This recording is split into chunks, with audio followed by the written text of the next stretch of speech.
सोन्यापेक्षा महाग कचऱ्याचा डबा खरेदी केला जाणार आहे आणि त्या कचऱ्याचा एक डबा तब्बल 9.5 लाख रुपयांना मिळणार आहे।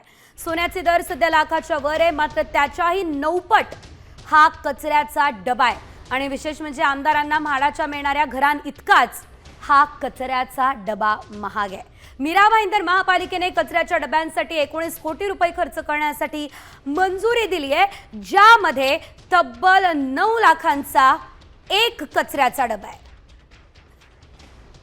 या संदर्भात अधिकची अपडेट घेऊयात आमचे प्रतिनिधी गणेश कवडे यांच्याकडून। गणेश, नेमकं काय घडतंय? एवढ्या मोठ्या प्रमाणात 19 कोटी रुपये कचऱ्याच्या डब्यासाठी खर्च केले जाणार, ज्यामध्ये 9 लाखांचा एक डबा।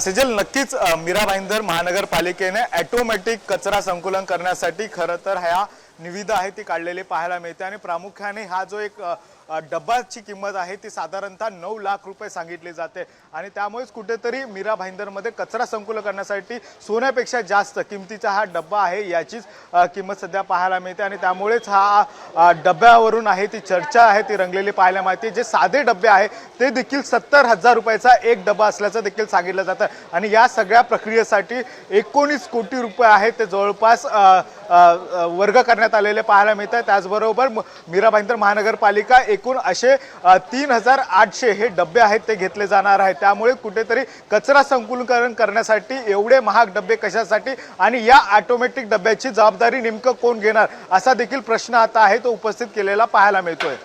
निश्चितच एकंदरीत गणेश, आपण जर बघितलं तर एकीकडे आमदारांसाठी अत्यल्प गटामध्ये 9 लाखांची म्हाडाची घरं दिली जात आहे, तर दुसरीकडे केवळ कचऱ्यासाठी 9 लाख रुपये खर्च केले जात आहे।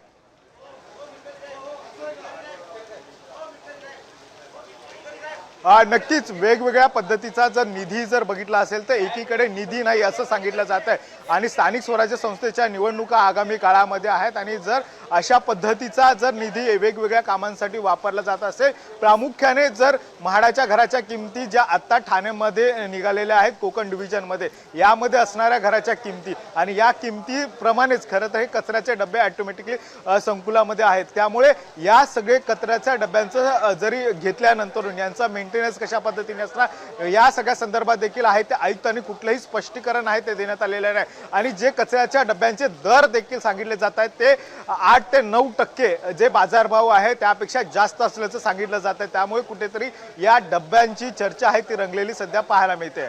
मात्र या निमित्ताने आणखी एक महत्त्वाचा प्रश्न खरं तर गणेश उपस्थित होतो। एवढ्या मोठ्या प्रमाणात जर खर्च केला जातोय, हा खर्च नेमका कुणाच्या फायद्यासाठी होतोय हा देखील एक महत्त्वाचा सवाल उपस्थित होतो।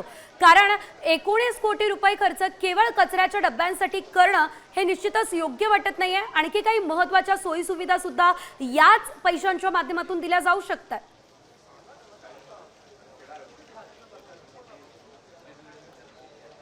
नक्कीच खरं तर मीरा भाईंदर महानगरपालिकेमध्ये विचार केला तर वेगवेगळ्या समस्यांना सामोरं जावं लागतंय, कारण की त्या ठिकाणी असणाऱ्या रस्त्यांची देखील दुरवस्था सध्या शहरामध्ये पाहायला मिळते। कारण की काश्मीरा मीरा भाईंदर शहराला कनेक्टिव्हिटी सध्या नवीन होताना पाहायला मिळते। तेथील घरांचे प्रश्न तसेच प्रलंबित आहेत। एकीकडे कराच्या माध्यमातून हे सगळे पैसे आहेत ते वसूल केले जातात आणि दुसरीकडे अशा पद्धतीने हा खर्च नेमकं कुणासाठी केला जातोय, कारण की सध्या नवीन नवीन मोठे मोठे प्रकल्प सध्या मीरा भाईंदरमध्ये होत आहेत। त्यामुळे हायफाय सोसायटीसाठीच खरं तर हा घराचा तील कचरा संकुलनासाठी हा खर्च केला जातोय का असा देखील प्रश्न उपस्थित केला जातोय, कारण की ज्या पद्धतीने हा सगळा सर्वसामान्यांचा कर आहे तर त्या कराचा पैसा अशा पद्धतीने जर खर्च निश्चितच खरं तर हा सर्वसामान्यांचाच पैसा आहे ज्याची अशा प्रकारे उधळपट्टी केली जाते। धन्यवाद गणेश दिलेल्या अपडेट्ससाठी। सोन्याचा भाव सध्या आपण पाहतो किती आहे, 1 लाख रुपये इतका सोन्याचा भाव आहे, मात्र कचऱ्याच्या डब्याच्या किमती किती आहे, 9,34,000। म्हणजे सोन्यापेक्षा कचऱ्याचा डबा 9 पट महाग आहे। आमदारांना घर कितीला दिलं जाते, 9,50,000। तर आपण पाहतोय अशा प्रकारे सर्वसामान्यांच्या पैशांची उधळपट्टी जी आहे ती सरकारकडून सुरू असल्याचं पाहायला मिळतंय। आता isakal.com आहे देशातील नंबर 1 ची मराठी न्यूज वेबसाईट।